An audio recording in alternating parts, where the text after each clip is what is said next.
Ал енді қымбатты ағайын, ТТ деген трактор болады ғой, баяғыда ауылда жібін тарт жер, пар етіп оталдырып мида ашытатын. Сондай бір тракторды жындыханаға кіргізіп оталдырыпты. Пар етіп оталдырып жеріп, бүкіл жындыға билеңдір десе, бүкіл жынды билеп кеткен қонағын. Қырылып билеп атыр дейді. Сөйтсе бір жынды балонға сүйкем қарап тұр дейді осылай. Ей, сен неге қарап тұрсың? Билемейсің ба десе, наның бәрі жынды ғой депті. Мынау есін жияйын деген екен, уколымыз дары батыр екен. Сен неге билемейсің десе, наның бәрі жынды ғой.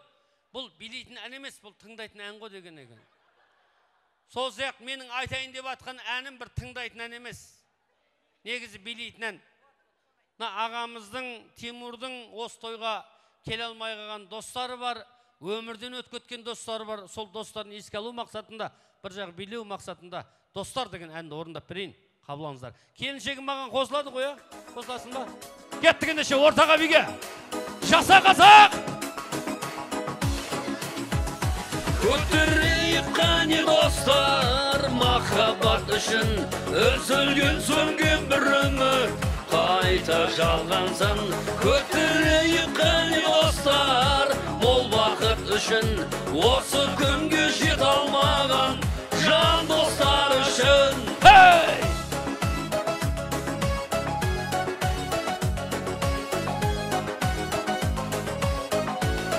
Ей, жаса қазақ!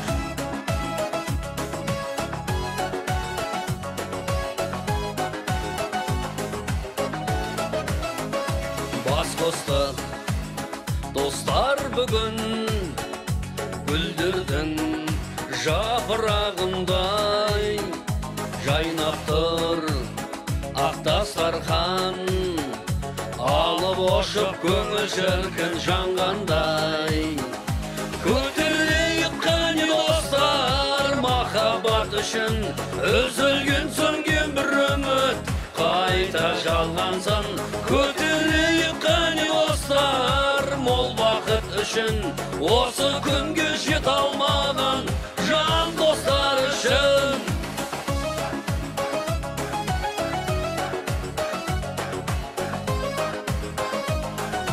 Ей, жаса достар!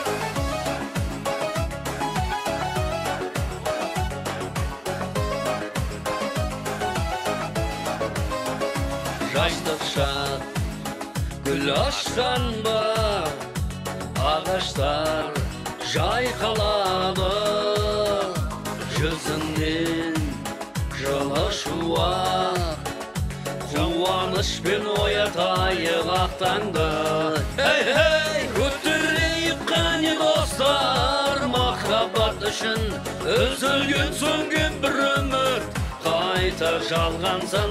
Көтерейік қане достар, мол бақыт үшін осы күнге жет алмаған жан достар үшін. Ей, жаса достар!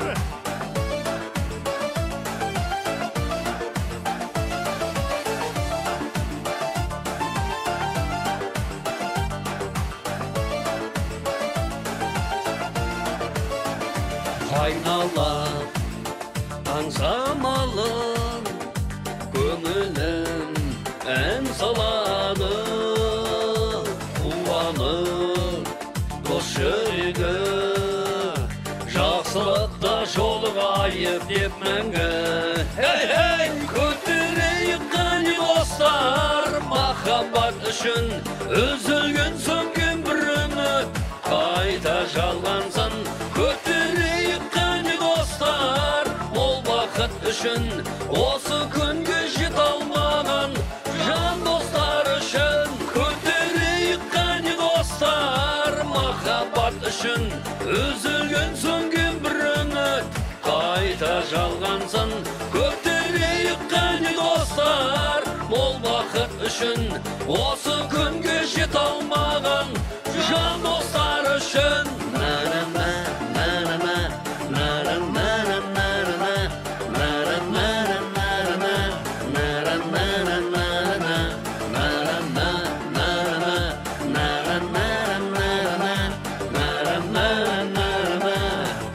na na na na Hey! Темурдың атынан жақсы белегенге 100 мың приз. 100 мың деп, 100 грамм, 100 грамм. Бәрекелді отырайық достарыңға төрлетіңіздер. Алдарыңыздан шырқаған өнер, театр, шіркін, тамаша. Арнайы өзіміздің өнердегі өмірдегі ағамыз Дархан ағамызға бір қол соқ қояйық, құрметті қадірменді қонақтар.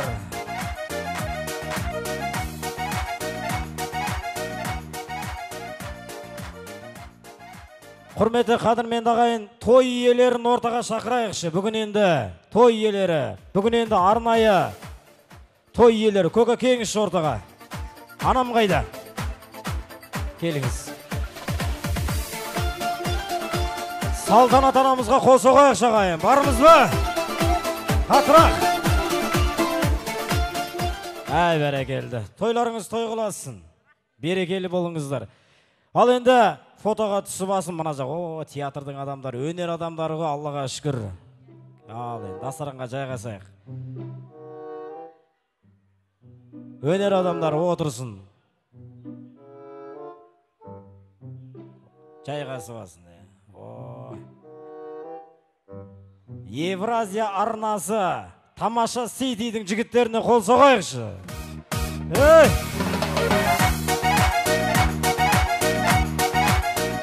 Рахмет, ой керемет. Енді бұлай жасайық. Мен қазір бүгін тойдың иелері. Мен яғни бүгін Салтанат анамызды мақтайық шағайын. Ал кім қандай тіл білет? Орысша, ағылшынша, қазақша бола береді. Менің анам, Салтанат анам қандай? Кім айтады? Алтын, пысық, күшті. Қалай? Не дейді? Истеричка дейді? Снегурочка. Мәссаған, Снегурочка дейді. Мәссаған. Бақытты әйел дейді. Мәссаған. Ой, ассалаумағалейкум. Мұрты барда иман бар, мұрты барды сыйлаңдар дейді. Көрікті. Көрікті. Өте әділ. Өте әділ. Не деген мақтау. Ал олай болса менің көкемді мақтайық. Бүгін той иесі Салтанат апайымның жан-жары. Менің көкем қандай? Күшті. Тағы да. Алтын жездеміз. Алтын жездеміз дейді. Мәссаған, қандай сөз. Мына жақ. Супер құда. Супер құда дейді. Мәссаған. Қамқоршы әке. Қамқоршы әке дейді. Көке көрдіңіз бе, бәрі сізді қалай мақтап жатыр. Қандай? Ей жам, ұзын ағаштың әкімі сияқты екен мына кісі. Кім? Золотой мен дос. Досыңыз ба? Шашыңызды ағартып жіберіпті ғой золотойыңыз. Бұлай жасайық.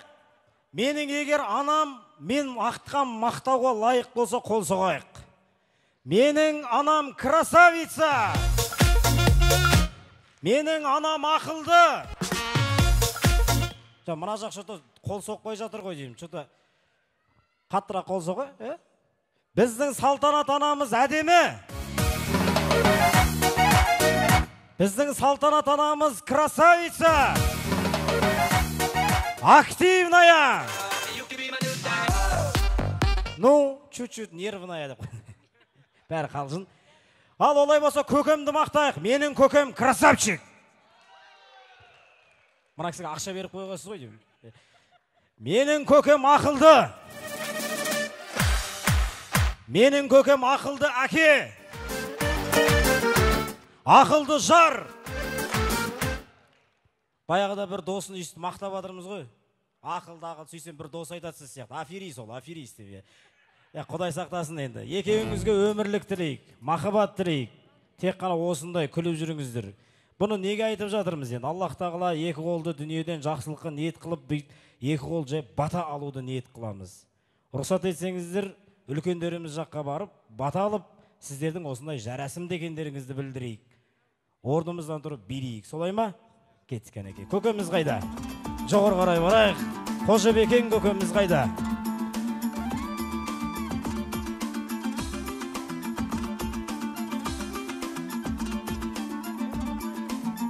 Ал аумен, алақан жақ.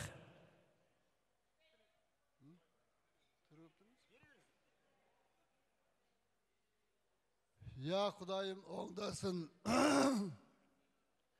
Осы әулеттің ұрпақтарын Алла Тағала қолдасын. Алла Тағала жастарың ұзақ болсын. Ел жұртының құрметті азаматы бол. Немере шөбере көр. Жақсылықтан жақсылық, қуаныштан қуанышқа бірене беріңіздер. Барлықтарыңызда қуанышты той болсын, амандық болсын.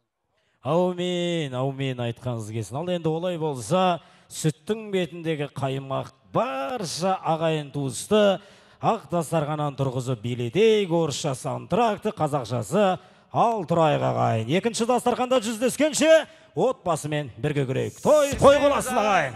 Düşlerimde köremen ay yüzünü camalini, Senige bir hoşluk aytaman, hayda sen ey serbinos. Düşlerimde köremen ay yüzünü camalini, bu yarık dünya sen bilemin üçündür. Bundaki güzellikler birge bulsak biz üçündür. Gel bahar küraylik bu dünyanın darlığı.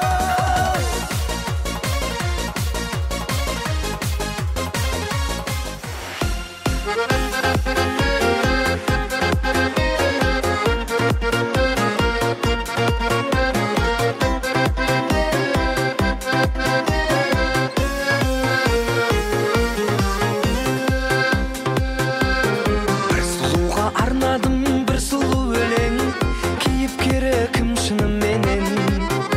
Hen jırımның ırgağı seykes keledi, yüreğinin dürsülüm menen. Şalqıp köngül şattığı yılsın, äsememen tattığı yımsın. Köngülüme türlü oy salgan, do re mi fa sol la siyimsin. Köngülüme türlü oy salgan, do re mi fa sol la siyimsin.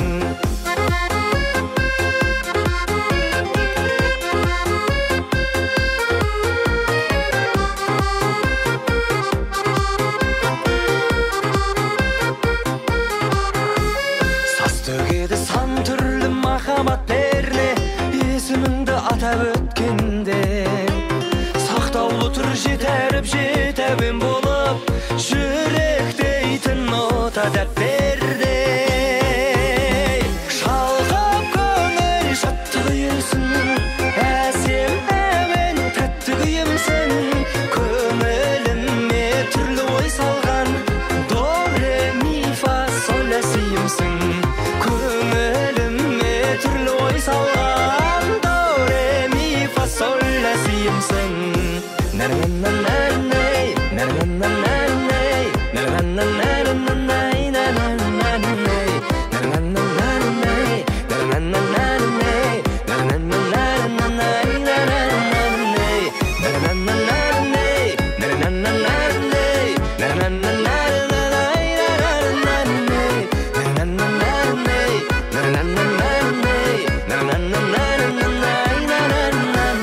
Ескен жырдың әніндей естілген елге, махаббатың ескірмеген бе?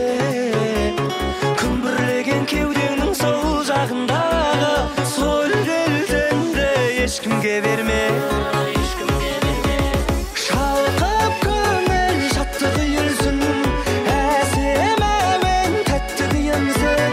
Көңіліме түрлі ой салған, до ре ми фа сол ля сиімсің. Шалқып көңіл жаттығы елсін, әсем әуен тәтті күйімсің. Көңіліме түрлі ой салған, до ре ми фа сол ля сиімсің.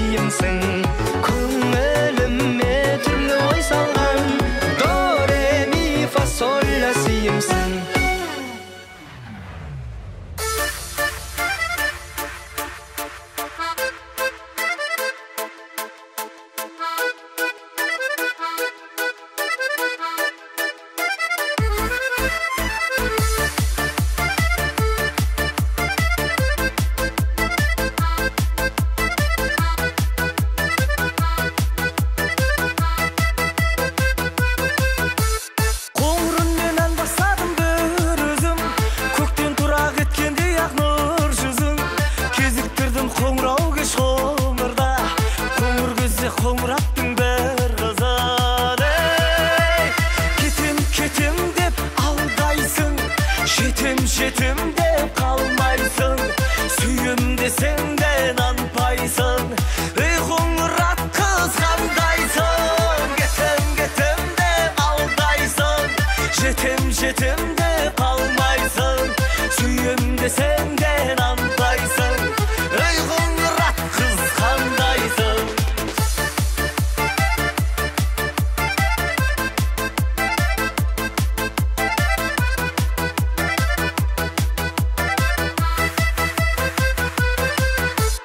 Қоңыр шашы шекілдетіп елітіп, қоңыр көзі елжіретіп елітіп, өзгешелі өңгергендей қоңыр көз, жан дүниемді кетті самғап желітіп.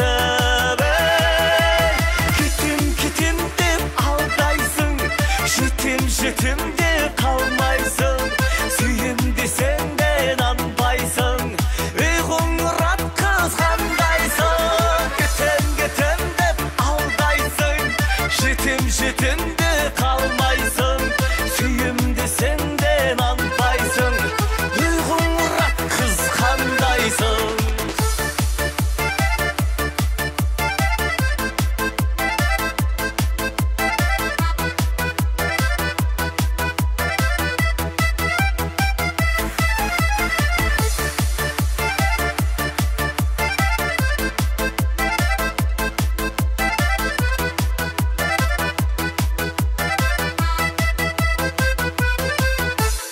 Қоңыр даусы сылдырындай бұлақтың, қиялымның қабырғасын қолаттың.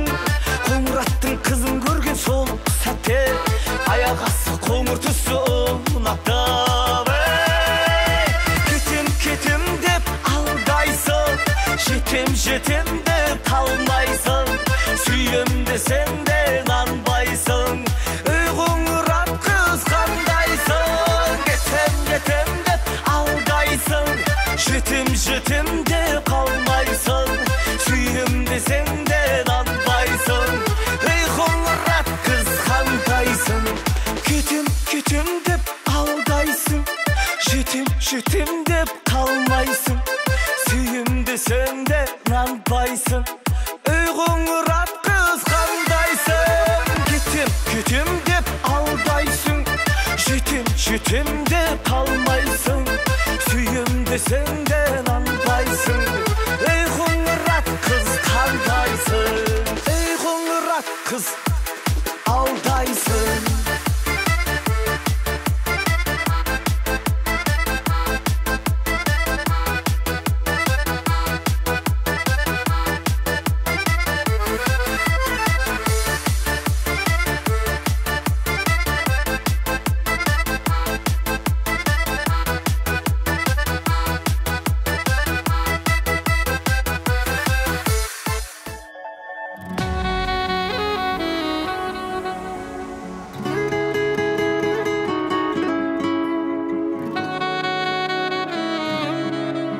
Жалпы коллективтің атана семен қабыл алыңыздар. Қанеге жүр!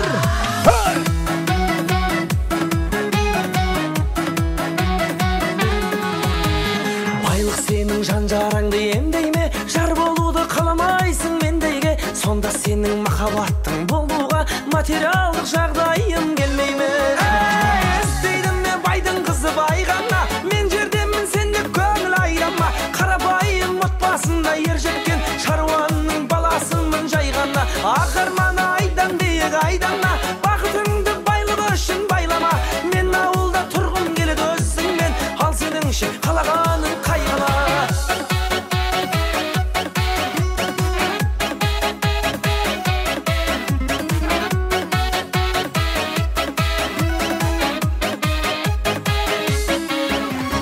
Алдыңда кінәсі бар адамдай, жүрмін әлі көңіліңді таба алмай. Болмасам да сен іздеген бай адам, болғаным жетпейді ме саған бай?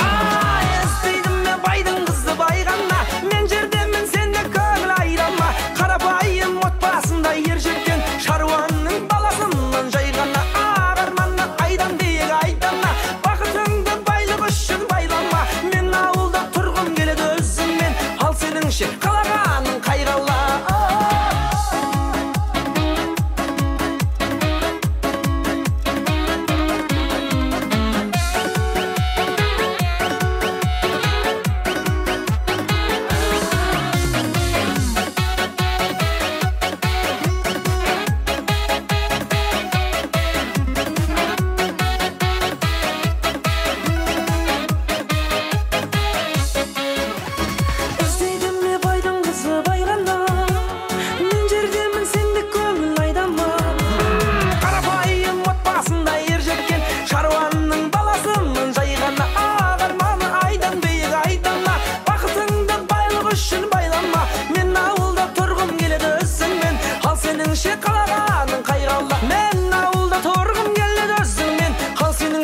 қалағаның қайғала айтаны.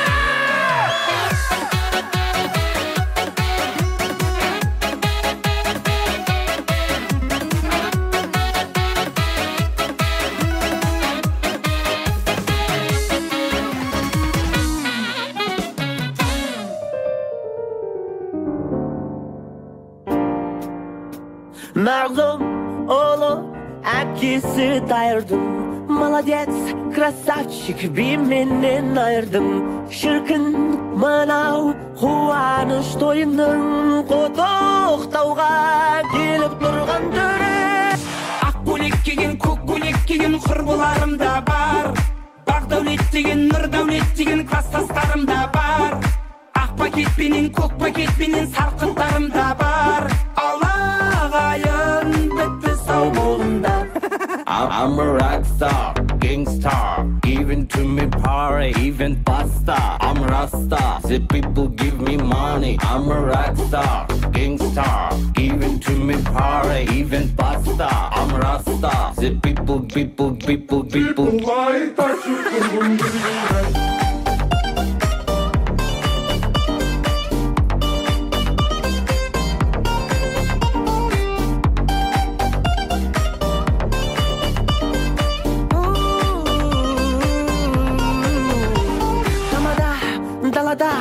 Ешкім жүрген жоқ па? Пардон, официант, тез есікті құлта. Айыппұл төлеп жатар жағдайым жоқ. Ән айтайын, тойшыл дүйім жұрт бар. Ақ көйлек киген, көк көйлек киген құрбыларым да бар. Бақ дәулет деген, нұр дәулет деген кластастарым да бар. Ақ пакетпенен, көк пакетпенен сарқыттарым да бар. Алағайын бітті сау болыңдар.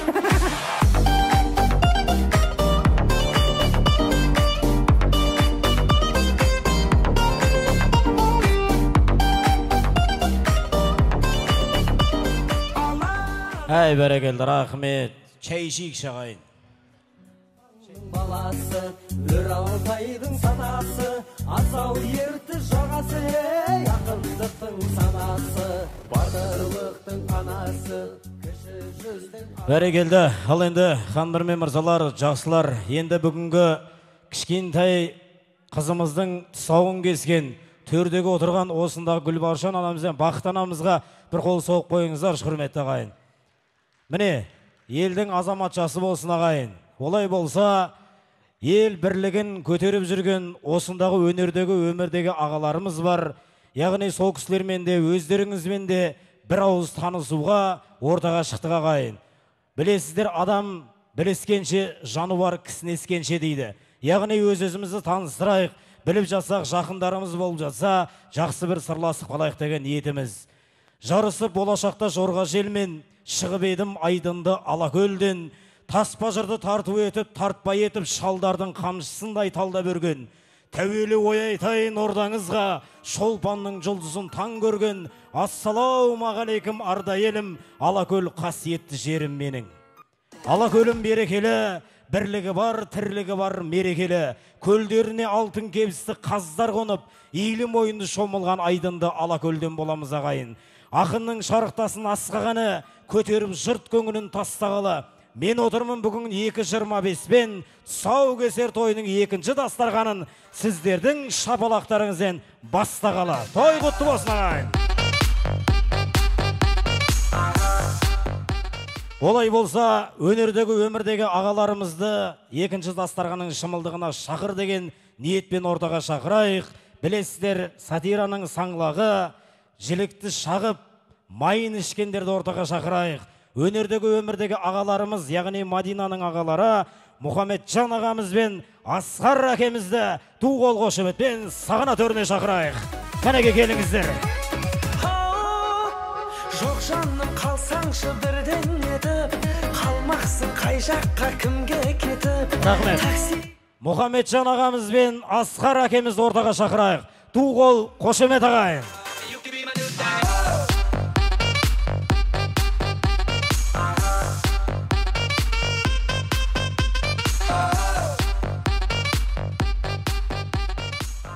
Өнер адамдары шапала құрмасаңдар шықпайды ағайын. сағына төріне Мұхамеджан ағамыздан Асқар ағамыз қол соғып шақырайық.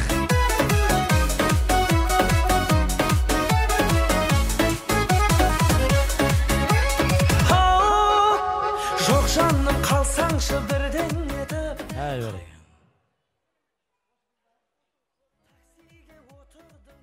Ал Мұхамеджан аға. Не істейміз? Ал, өзіміз сасып қалдық қой. Не айтарымызды білмей. Бүгін бір екі той ғой дейме? Есіңіз кім болады? Салтанат, сіздің есіңіз. Құдаларыңыз бар ма шында? Ай, сөйтеміз ғой деймін. Көрсетеміз ба? Жарайды мақұл. Баяғыда ауылда қой бағып жүрген ғой. Ауылда қой бақты ғой, кім бақты? Білетші, бәрін барықтарыңыз баққан шығарсыздар енді. Вот мен ана бала, тұрш орыннан. Көрдің, қой баққан бала сияқты. Сол мен де қой бақтым, бір күні ауылдан қойды алып шығып, өріске. Түнімен тойда болғам, ішкен, жегемін. Содан ұйықтап қапын. Ұйықтап қалсам, біреу оятады. Сөйтсем ауылдың ақсақалы. Ей, иттің баласы, тұр. Не ағып жатсың? Қойдың жартысы ауылда жүр ғой депті. Сонда мен айтқан ғой. Енді қойлардан тойғанша ауылға қайтқан ғой. Қалғандар осында дедім ғой. Сол айтпақшы бізді тойғанша жаңа біз жолдан келе жатырмыз. Кішкене кешігіп қалдық. Мәдина папасы, мамасы кешіріңіздер, кішкене кешігіп қалдық. Жаңағыда бүгін сүйемкі болды. Сондықтан не алдымыз? Мына тойларыңыз құтты болсын. Мына кішкентай нәресте бірге келіп отыр ғой, тұсаукесер ғой. Құдай-ай, мен де міне жақында немерелі болдым. Немере деген совсем басқа екен. Мен жасым 60-ға келіп қалды міне, 60-ның астын тойды. Енді ғана сезініп атаң не екенін. Сендер бізге қарағанда жассыңдар ғой. Сондықтан немерелеріңіздің денсаулығы мықты болсын. Ең бастысы азамат болсын. Ауырмасын. Мен мына немеренің ауырғанын көріп, баяғыда балаларым ауырса онша қарамайтын едім. Мына немеренің ауырғанымда мен өзім де ауыратын болдым қазір. Ол жатса мен де жататын болдым. Ол тұрса мен де тұрамын. Немеренің ауырғаны өте жаман екен. Сондықтан немерелер ауырмасын. Еш уақытта ауырмасын. Ата-ананың еркесі болып жүре берсін дейміз. Енді мен көп сөйлемеймін. Мына жерде менің жаңағы әріптестерім отыр, мына жерде менің жолдастарым, достарым, інілерім, қарындастарым отыр екен. Қош келіпсіздер деймін. Сондықтан мына енді көп сөйлемей қоймын. Мына жерде қасымда тұрған Асқарға сөзді берем. Сондықтан тойларыңыз құтты болсын, ағайын. Рахмет. Қандай жап-жассыздар. Сіздерді ата-ана деп айтуға мен что-то аузым бармай тұр. Әлі жап-жассыздар. Осындай күйінмен қалыңыздар. Мәдина өте әдемісің. Айтпақшы, күйі қайда? Қаны? Анау ма? Солай жүре берсін ол. Өмір бақы 4-5 баланы бағып. Ал, Асеке, мына сөз саған енді. Артынан жаңа бір әніңді айтасың енді. Ал енді құрметті тойға жиналған көпшілік, біз енді кешігіп жатырмыз, бұқан бәрі жағдайын айтып жатыр ғой. Біз қазір өзі сериал деген бәлеге түскіш болып біткенбіз. Есіктің ар жағында Қаракемерден бітіріп келгенімізше осы болды. Тойларыңыз той қыласа берсін. Мәдина деген бізге бөлек емес, біздердің бастап кеткен, біздер жүріп өткен тамашаға келген ең соңғы буын болатын. Ең соңғы тұяқ. Осы Мәдинадан кейін жаңарған жоқ тамаша енді. Сонымен сол нүктесін қойып отырған осы Мәдина болар. Сондықтан біздің тамашаның ең кенжесі ретінде бұл қызға келмеуге бізге тіпті қақымыз жоқ. Өйткені біз тамашаның алдыңғы буынымен де жұмыс істегенбіз, ортаңғысымен де жұмыс істегенбіз, мінекей кенжесімен де жұмыс істеп жатырмыз. Мына тойларыңыз той қыласа берсін. Ауылымыз мына Мұхан өзі Шымкенттің Кентауынан, мен мына отырған Нарынқолдан екеміздің ауылымыздан тек анекдот қана шығады, басқаша нәрсе шықпайды, өздеріңіз білесіздер. Ол қауын қарбыз ана мынаудың бәрін былай жинақ қоймағанда. Содан екен мына Мұхан өзінің ауылынан анекдот шықса маған келіп айтады, біздің ауылда мынандай бар деп екеміз Нарынқолмен Шымкенттің анекдотын жарыстырып айтамыз. Біздің Нарынқолда жаңағы дүние бәленің бәрі өсетін Шымкент сияқты емес. Бізде картошка мен тауда қарақат, содан кейін сауысқанның тамағы дейді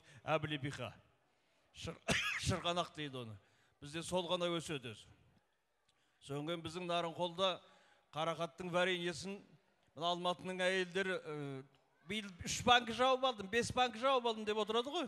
Бізде пілякпен жабады. Шелекпен тасиды оны. Ол қарақаттың вареньесі бітпейді. Мына биылғысы біте берген кезде келесі жылғы үстіне қосылады, оны біте берген кезде анау қосылады. Кемпірлердің тілдері қап-қара болып қарақаттың вареньесімен шай ішеді. Мына Атыраудың халқы сияқты біз балық, икра дегенді мүлде көрмегенбіз, танымаймыз. Ол қандай жануар екенін де білмейміз. Со біздің Нарынқолдың 3 кемпір Алматыда бір келіннің үйіне қонаққа келіпті. Келін Атыраудың қызы екен. Нарынқолдан үшенесі келген кеп дастарханды жайнатып жіберіп, кесеге толтырып Атыраудың қара икрасын қойып кемпірлерге шай беріп отырған. Өмірі икра көрмеген Нарынқолдың кемпірлер сапылдап отырып, ана икраны қарақаттың вареньесі екен деп қасықпен ауыз құрып жіберген ғой. Бұрын икра жемеген адам түсінетін шығарсыздар. Жұтып алып отырған кемпірдің біреу айтады дейді, жұтайын десем құрғыр, кір сабын татитын бір бәле. Түкірейін десем келінен ұятты. Қасымдағы 2 қақпасқа қарасам, олар да қып-қызыл болып тұншығып отыр екен. Со бірінші жұтып жіберген кемпір айтады дейді келінне, апырмай келін жанай, сендер балықтан да бәленей жасайды екесіңдер қойды. Содан біздің Нарынқолдан айтқанда, мына икра деген Нарынқолша балықтың бәренесі. Ал енді мына тойға келген кезде дастарханнан андасында бір жарты қасық бірдеме жеп көреміз де, икра деген осы екен ғой деп жүрміз қазір танып. Біздің кемпірлерге ол бәрі бір. Өнен кейін біздің Нарынқолдың мына мұхаңнан айырмашылығымыз, бізде алфавиттегі шанаға келетін ш әрпі болмайды. Біз бәрін чапайға келетін чымен сөйлейміз. Чын айтам, чеге, чыны, чайнек, чомылып жатырмын, чарчак беттім, чалдығып беттім, бір чагым чайды бөліп шейік деп, чақ-чұқ деп чақылдап тұрамыз. Рас қой? Әне Нарынқолдықтар қол шапалақтап жатыр. Ал сол Нарынқолдықтың кез келген албанында бар орысша человек деп айттыш. Шалабек дейді ғой ағдай әрбір. Орысшаға келгенде оның жаны чыға тілі келмей қалады. Ал мұхаңның ауылында алфавит шыдан басталып шымен бітеді ғой. Ой, шырайлы Шымкентке қош келдіңіздер. Шаршадым ше. Онда айтам. Сөнген бұларға ерік берсең бәрінің атын шыдан қояды. Совет өкіметі құлағалы бері ауданның бәрінің атын өзгертіп тастады, 2 ауданға тиіскен жоқ. Өйткені оның аты шыдан. Шаян, Шәуілдір деген. Жасанды көлдері бар, біз сияқты Қапшағай, Айнакөл деп қоймайды. Іздеп жүріп, Шардара деп қояды ғой. Атақты композитерлер бар, 5 әріп. 2-3 ғой, Шәмші дейді. Не екен түсінбейсің де, оны қандай аты. Атақты әнші қыздары бар, паспорт бойынша байғұстың аты Закизада, бұлар оны Шакизада деп қойып алған. Егер мен Шымкентте тұрсам, бұлар менің атымды Шашқар деп қояр еді. Соңған жағы өз айтып тұрған дүние жүзіне тараған әдемі сөздері бар. Айналайынға жүреді екен ал. Ош шешең деп. Оны айтқан кезде өлтіреді ғой бұлар. Жаны кіріп тұр, рахаттан мен шешең деп қысқа қайырып жатырмын. Бұлар ар жағындағы 5 әріп түгел айтады. Үлкен отыр, кіші отыр екен демейді, бала екен демейді. Оны мен баста шешең дегенде естіген кезде Шымкенттің балаларын ұратынбыз. Біздің Нарынқолда әкең ғой. Әкенден жібереміз, шешеден боқтаған жағын айырамыз ғой. Сол біраз балалар дұрып жүріп, кейін өзіміз Шымкентке мұхаңдардың ауылына барып қонақ болып отырғаннан кейін төрде отырып түсіндік, шешең деген ол сыйластыққа жүретін сөз екен. Сен төрге отырғызып қойды да балаларын жұмсайды. Шешең, әкелсеңші тамақтан мынада ұят болды ғой, шешең. Соңға саған айтады, алып отырсаңшы шешең дейді. Сен 4-5 күн күтіп, қонақ қылып, вокзалға шығарып сал, пойызда құшақта бетіне сүйіп тұрып айтады. Өсіп келіп тұрсаңшы шешең дейді. Вокзалда пойызда, батысқа кетіп бара жатқан пойыз 10 минутке тоқтайды, жерге түсіп темекі шегіп тұр едім, біреу мені таныды ғой. Ош шешең деді. Мынау тамашадағы Асқар ғой деді. Ош шешең. Қой құрсын, шешеден 2 рет толып, конкретно естіп алғаннан кейін вагонға қарай қашып бара жатырмын. Ана жақта біреу шақырды. Бұяққа келей шешең. Мына жерде тамашадағы Асқар тұр ғой. О, шешең. Вагонға жеткізбей мені қуып жүріп ұстап алды. Көке, тоқтай тұр шешең. Қолыңды берсең шешең дейді. Ой, мә шешең дедім мен де. Көке, сенбейсің ғой, тірдей көргенде ырза болып тұрмын. Ой, шешең деді. Қайтып ренжейсің оған, ренжей алмайсың. Өмір. Мына Мұқан өзі кішкентай мотоциклі бар екен, Мұхаммеджанның анекдоты енді. Өзі жоқ кезде айтып жүрген, бүгін бірінші рет өзі бар кезде айтайын деп отыр. Анау Кентаудың жанында кішкентай ауылы бар. Баялдыр деген. Сол жерде мотоциклін ана чұқылап, ол мотоцикл күнде сынады, күнде не қылады. Менің бастық боламда ойнаған рөлім осы Мұхаммеджанның рөлі негізінде. Соны анан барып чұқылап тірт дегенде бірт дейді өшіп қалады екен. О, шешең. Қайтадан шұқылап, қайтадан дірт дегенде бірт деп өшіп қалады. О, шешең деп. Сөйтсен өзің әкесі қарап тұр. Көргенсіз.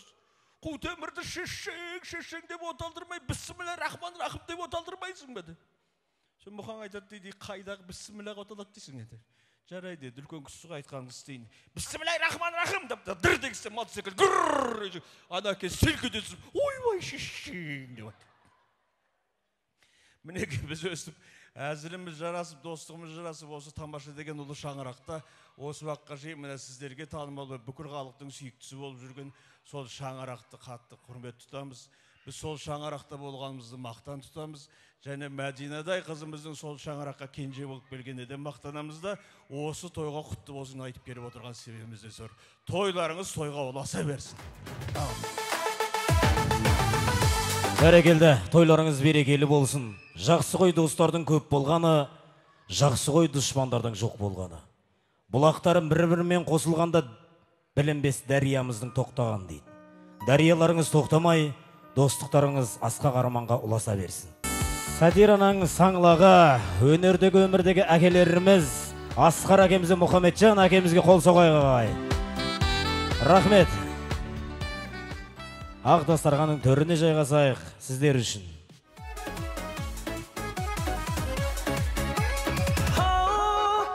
Жоқ жаным қалсаңшы бірден етіп. Бәрекелді, ал енді құрметті дастарханда отырған қасиетті қонақтарымыз бар. Сол кісілердің бірегейлері, салтанаттай анамыздың бауырлары, бауыр еттері, қалжыңдауды деп ортамызда отырған, әнемен билеп отырған, таудай талап бергенше бармақтай бақ берсін деп, өздерінің алақандай жүректерін салып әкеліп отырған барша бауырларын ортаға шақырайық. Яғни төрдегі отырған бауырлары бір күннен деп ортамызға тек мәңгілік жүретін жандарында Сәбетгүл, Айділбек және де Райгүл, Амантай, Света, Азамат, Гаухар, Бауыржан, Ләззат, Ермек, Әсем, Болат аға, Жезкен тәтемізді, Дәурен әкемізді, Майра анамызды, Забира анамызды, Гуля анамызды, Қабыл, Ғалия, Аятбек жұбайымен, Ермек жұбайымен, Қайрат, Нәзгүл, Абзал, Жанерке, Жадыра, Асқат, Мөлдір, Дилназ, және де Ерасыл, Арман, Виктор Цой, Марал дейді. Ортаға шақырайық, кәнеге келіңіздер. Барша бауырлар келіңдер, кәнеге ортаға шығайық. Бұрқылдап шыққан қайнардың бұлқыншы соңғы деміндей өмірдің мынау әлегі. Шашатты біттім қалдырам, көздерің қандай әдемі, жұмбай қойшы сен бірақ өмірдің мынау әлегі. Ойды, билеп шығайық. Шашатты біттім қалдырам, сүйгенің қандай әдемі, сүйемін деші сен бірақ тістеліп сені қасқырдай. Ойды! Құш ұрынғанбай тұрықшы, қанатын басқан аққудай бауырыңа басып жылытшы, кетсе де мейлі күн шығып, қасыңа сенің қалайын, бітпейтін ғана тіршілік, өшімді сөйтіп алайын, өмірдің мынау әлегі. Шашатты біттім қалжырап, көздерің қандай әдемі, жұмбай қойшы сен бірақ өмірдің мынау әлегі. Шашатты біттім қалжырап, сүйгенің қандай әдемі, сүйемін деші сен бірақ. Бәрекелді. Бұйырса, көрген қызық әлгі сайын, құйылып келе бермек сағат сайын. Қуанышпен қайғыңды бөліспесе нағылайын ағайын берген тайың. Осындай міне қуанышқа биік болып келген ана әкелер аман болыңыздар. Енді барлықтарыңызға микрофон беріп, мен үйге барып чай ішіп келсем болатын шығар. Сондықтан арамыздан үлкендер сөйлеп, жастар қостасайық. Бір красавчик біреу сөйлесін, содан кейін бір нормальный біреу, соның түріне очень біреу сөйлесесін. Ал, көкемізден бастайық. Рахмет. Ал айналайын, Салтанат, бүгінгі мерейтойың құтты болсын жарығым. Міне бүгін осы дастарханның басында саған арнап, бүкіл халық ақ жүрегінен жарылып, аппақ тілектерін арнап жатыр ғой. Соның бәрі қабыл болсын, алдыңнан шықсын. Бақытжан екеуің ұзақ ғұмыр кешіңдер. Отбасыларың аман болсын. Енді той болғаннан кейін белгілі ғой. Міне жақындар, туыстар деген шығып атқан кезде сыймай жатыр бір қатарға. Сондықтан айналайын, осы әлгі 60 жас, тал түсте жас деп атырады, 50 дегеннен вообще әлі кішкентай баласың ғой. Қалжың ғой айналайын. Сондықтан осы бүкіл айтылған сөздің бәрі қабыл болып, өмірде бар жақсылық пен қуанышқа балаларыңмен, бала-шағаңменен немере шөберелер бұйырса болады ғой. Соның қызығына тоймай, Бақытжан екеуің ойнап, күліп, осы отырған бүкіл халықты бәрімізді қуантып, той томалағың әрқашан шаңғырағыңнан кетпесін жаным.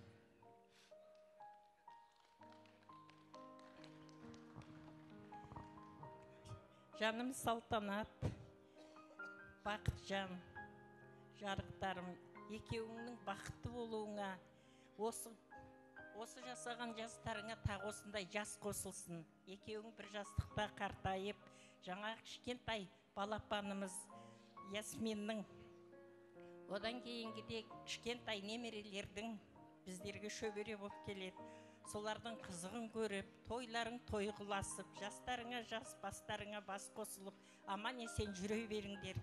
Ел жұрттарың аман болсын, төңіректе қоршаған жек жат жұрағаттарың, бауыр туған елің жұртың бәрі аман болсын.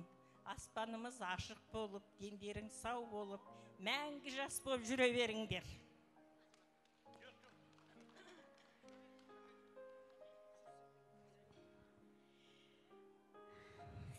Салтанат, туған күнің құтты болсын, 50 жасың құтты болсын. Бақата екеуің бақытты өмір кешіңдер. Ясинамыздың дені сау, үлкен қыз болып, бақытты қыз болып өссін. Тикомой Мадинаның жақсылығын көріп, әкөң үйленіп, осы үйден той, босағаңнан той, дастарханыңнан ырыс кетпесін. Барлық жақсылықты тілеймін, тойларың құтты болсын.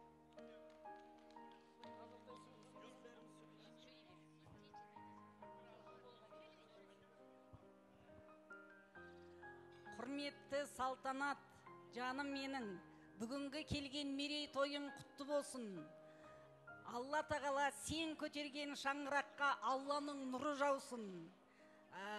Бақытжан, біздің Салтанаттың бүгінгі құлпырып тұрғаны сенің аялы алақаныңа салып мәпелеп отырғаның деп түсінеміз. Сендерге бақыт тілеймін. Әрдайым тек қана жақсылық болсын. Керегелерің кеңейе берсін, босағаларың берік болсын. Ясминаның артынан ерген інілері мен сіңілілері көп болсын. Сендер 100 жастарыңды үлкен кең сарайда, бауыр туыс, жолдас жарандарыңмен, ағайын туыспен қарсы алуларыңа шын жүректен тілектеспін. Бүгінгі сендерге айтылған барлық ақ тілек қабыл болсын. Баршаңызға той құтты болсын, жұғысты болсын, ағайын құда жекжаттар. Бүгінгі мына үлкен Ақсарайдың ішінде той жасап жатқан Бақытжан, Салтанатымыздың 50 жасы деп, бала-шағаң менен осының еңбегін бағалап, бүгін 50 жасы деп той тойлатып жатқаныңа рахмет, сендердің әулеттеріңде. Енді мына Салтанатыма тілейтінің денің сау болсын, қосағаңмен қоса қарып бақытты бол. Бақата екеулерің жақтарың түскенше жаманшылық көрмеңдер. Осы үйлеріңде ылғи да жақсылық бола берсін. бала шағаларыңның қызығын көріңдер. Немере сүйіп жатсың, шөбере сүй, көбейе бер, көркейе бер, өсе бер, өне бер. Бай бол, қуатты бол. Алланың берген жақсылығының бәрі сендерге сый болып, Алла тағала нәсіп етсін. Міне бүгін ол осы бауырларының атынан міне отай сөйледі. Мен өзім міне 2 қызым сен Ясукөңнің дені сау болсын. Ясукөңнің 1 жасы ғой енді. Немере қыз деген сол, мен де 2 қызым бар, соғысап мектепке жетектеп шашын өріп жүр. Ары бері бақатай екеулерін тасып жүріңдер. Бірің апарып, бірің әкеліп сөйтіп, Алла тағала жақсылықтың бәрін берсін. Мына Айзөке мен Әшөнайымның несін, подаркасын берейін. Міне. Ал енді бүгінгі жиналған қауым, кім еді? Сако Бақатай бүгінгі туылған күндерің құтты болсын, дендерің сау болсын, немерлерің жасы ұзақ болсын, Алладан не тілесең тілектерің қабыл болсын. Бауырларының атына мына Сақинаны подарок етейік. Бәрекелді, бауырларының атына керемет Сақина алтын жүзік, бриллиант.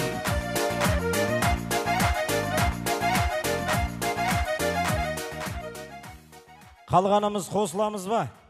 Бар ма тағы? Ана жақсының жақсылығын айт нұр тасысын дейді ғой. Бақатай, Бажок, Сако, бүгін сіздердің нұрларын таситын күні. Сако, жасыңа жас қосын күнім. Мерейтойың құтты болсын, денің сау болсын, өмір жасың ұзақ болсын. Мына келеткен балапандарының қызығын көре ғой. Мына иесіміздің жасы ұзақ болсын, дені сау болсын. Мына бүгін тұсауын кесіп жатыр ғой. Гүлбәушан апасы мен Бақыт апасы сол кісілердің жолдарын бесін. Еліне елеулі атақты бір жақсы қазақтың бір қызы болсын. Өмір жастарың ұзақ болсын. Бар жақсылық тілеймін.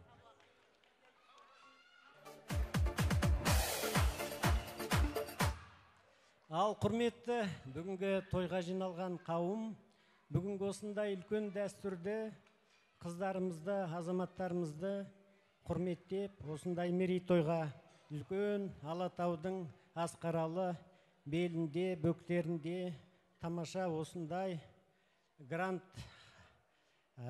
ресторан, Гранд Хотел осындай мейрамханада бас қосып отырмыз. Енді біз салтанатпен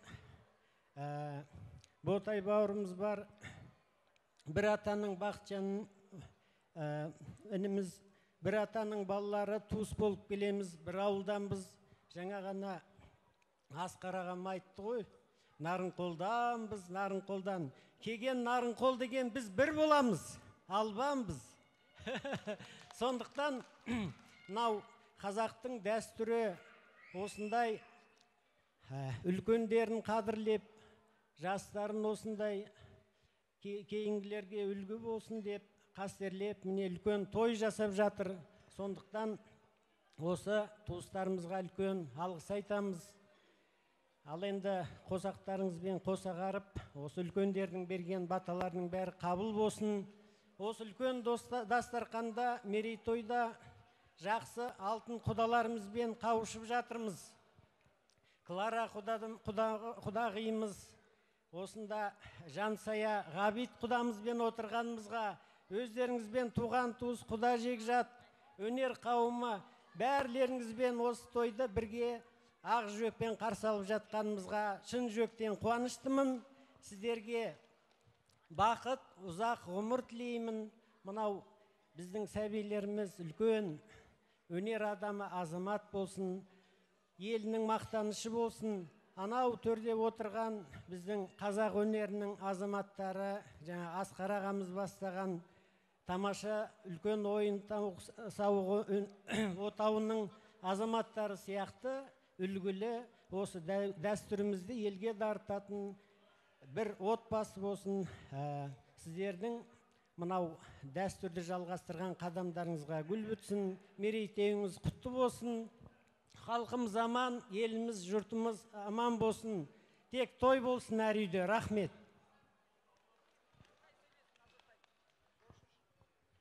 Ассалаумағалейкум, құрметті тойшыл қауым. Бүгін енді Салтанат пен Бақытжанның жаңарағына, жақсылығына келіп отырмыз. Немерелердің тұсау кесуі, міне қарындасымның бүгін 50 жас мерей тойына келіп отырмыз. Той қыласын. 50 жас деген көктөбенің төбесіне шығып, даналықты болжайтын шақ қой. 50 жас деген. Жақсылық есіңнен енесін. Төріңе қара сол жақсылық босағаңнан кетпесін.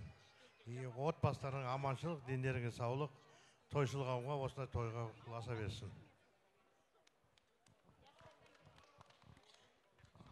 Мағжан Жұмабаевтың керемет сөзі бар, мен жастарға сенемін дейді. Сондықтан жастардан біреу шықса, тик-токтың жастары бар ма? Қосыласыздар ма әлде? Кәке кешші ордаға. Ассалаумағалейкум. Құрметті туған туыс ағайындар, осындай дастарханға ағайындарымызды, бір-бірімізді сағынып, бір дастарханға қосып отырған Бақытжан аға, Сако, сіздерге мыңда бір алғыс. Көптен көрмеген ағайындарымызды, туыстарымызды көріп қуанып жатырмыз.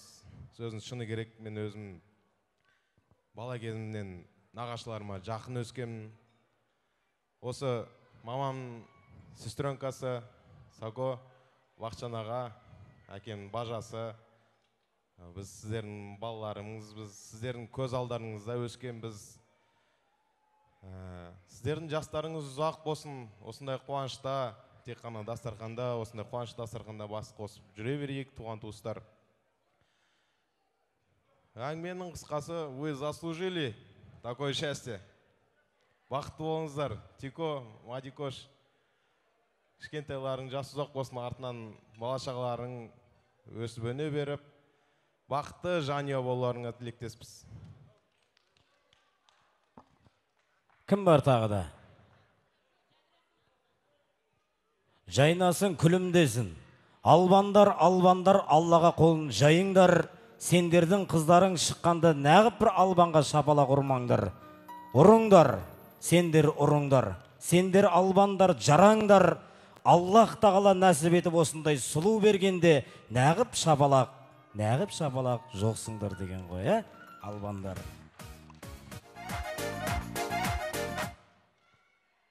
Бақытжан аға, Сако, бүгінгі тойларыңыз құтты болсын. Сако, бүгін туған күніңіз құтты болсын. Жасыңызға жас қосылсын. Екеуіңіз тең қартайыңыздар. Бақытты болыңыздар. Шаңырақтарыңыз кең, керегелеріңіз кең, босағаларыңыз берік болсын. Әрқашанда күліп ойнап осылай жарқылдап жүре беріңіздер. Ясиконың бүгін туған күні құтты болсын. Дені сау, жасы ұзақ болсын. Ұзақ ғұмыр тілеймін. Үлкен азаматша болсын. Тико мен Мадикош бақытты болсын. Қызым менің қырдағы құралайсың, ұлым менің мұрагер мұрадайсың. Естеймісің есі жоқ ей дүние, неге менен сүйінші сұрамайсың дейді. Міне, сүйінші сұрап берген күндеріңіз құтты болсын. Қазір мен бейтем, Салтанат абаймен менің әкем бақытты болсын деймін. Сөзде сіздерді бақытты болсын деп айғайлаңыздар. Менің анам мен әкем бақытты. Бәріміз бірдей айтайық. Менің анам мен әкем бақытты. Рахмет. Сөйледік қой бәріміз. Әмин. Қабыл болсын. Ассаламағалейкум, барша мұсылман қауым. Менің бүгінгі тілерім Сако, Бақытжан аға, сіздер мықты жансыздар. Сіздерге тек жақсылық тілеймін. Тико мен Мадинаның жолдары ашық болсын. Бұл өмірде ең бастысы денсаулық. Денсаулығың Сако Бақытжан аға мықты болсын.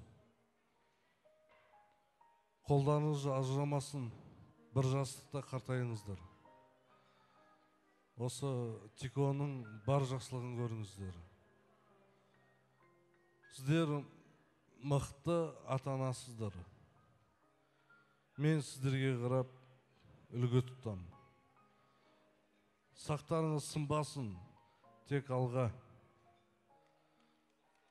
Алға Қазақстан! Жаңа Қазақстан. Мына америкалықтар айла білу деп бір бала табады екен.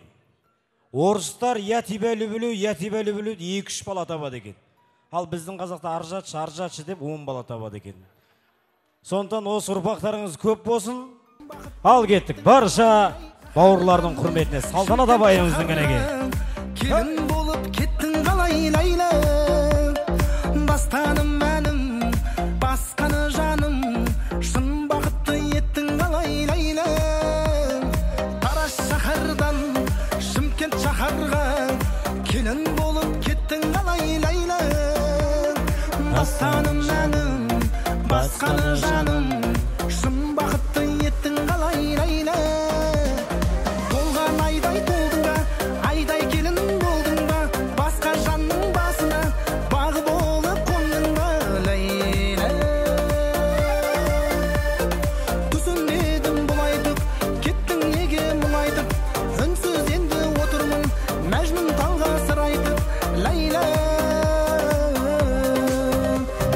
Тарас шаһардан Шымкент шаһарға, келін болып кеттің қалай лайла, бастаным мәнім, басқаны жаным, шын бақытты еттің қалай лайла.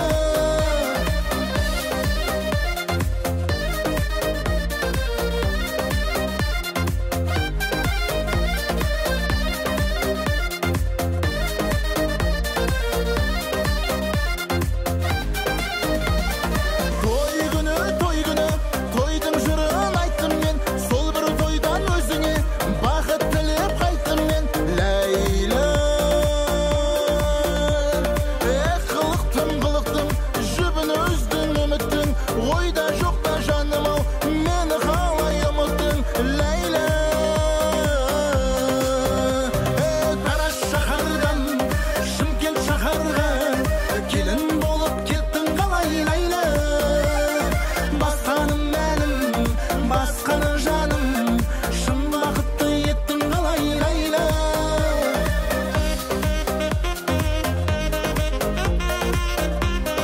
Әй бәрекелді, рахмет. Дастарханға жайғасайық. Баяғыда соғыстан келген атасынан немересі сұрап жатыр дейді. Ата, соғыстан тірі келу үшін не жасау керек десе, атасы айтады дейді. Соғыста тірі қалу үшін шошандамай окопта жату керек деп.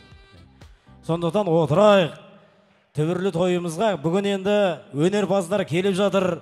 Сіздердің құрметтеріңізге Самат ұлдарыңызды ортаға шақырайық. Бүгін енді арнайы Мадинаның құрмет үшін келіп жатқан жалпы өнерпаздар кәнеге ортаға шақырайық. Бүгін сіздердің сахнаның түріне әлемді жақсы жаққа қаратып жүрген, тек қуанышпен күлдіріп жүрген Фоксник Самат.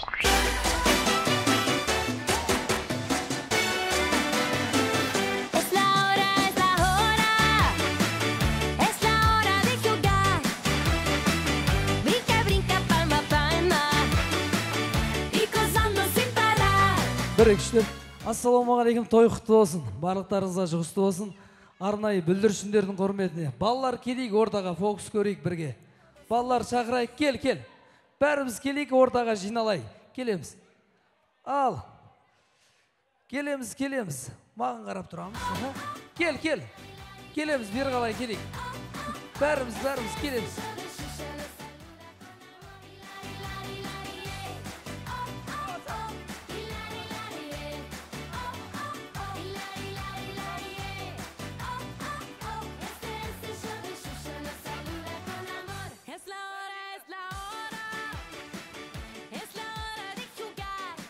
Ай, бәрекелді, отырайық. Отырып аламыз.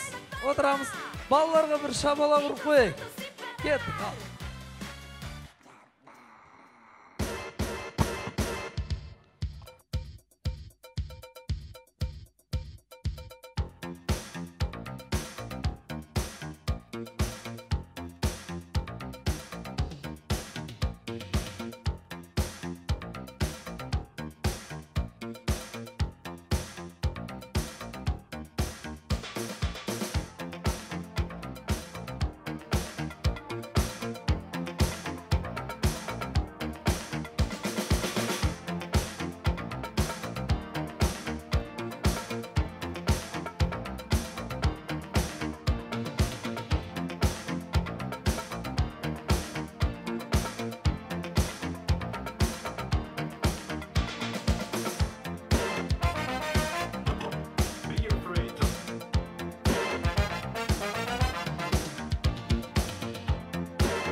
vem, vai começar. Ai, cadê minha chupeta? Ah, toma, tá aqui.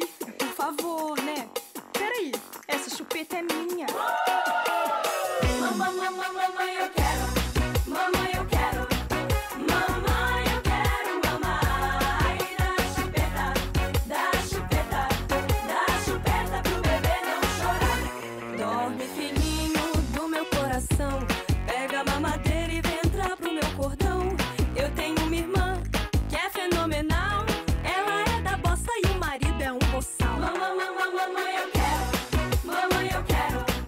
Mamãe, eu quero. Mamãe, dá chupeta pro bebê não chorar. Mamãe, eu quero.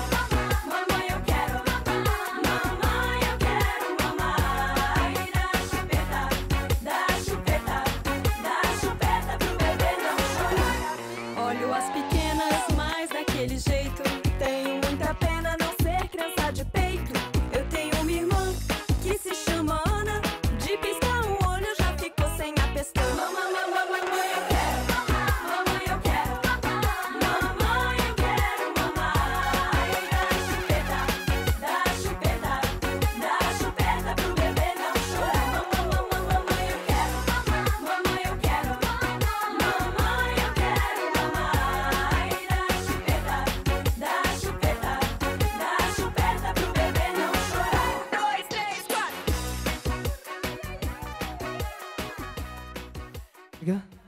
Шабала құрып қойайық мына жігітке, рахмет. Ал кеттік, ортадан кетпейміз. Ақшаны аламыз, кеттік.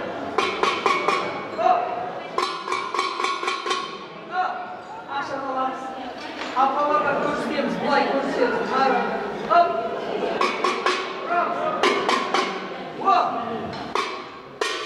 Таста. Шабала құрып қойайық. Ақша санаймыз. Біреу. Екеу. Алақанын көрсетеміз. Ақша аламыз. Тастаймыз.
Бәрекелді, рахмет. Ортаға бір ағаларымыздан келсеңіздер, қатысайық бірге. Ер азаматтардан келіңіз аға, қатысамыз ба? Бірге өнер көрсетейік. Келіңіздер, бір жігіт шығайық енді.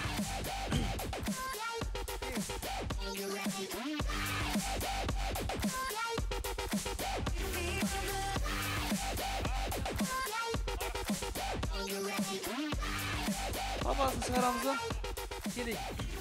Папасын шақырайық. Папасына шапала құрып қойайық.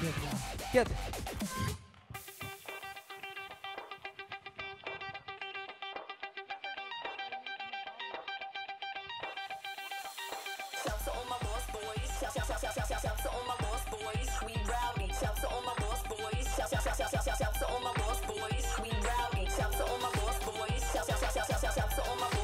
Балалар, отырамыз.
Hoş emeteriniz ağay.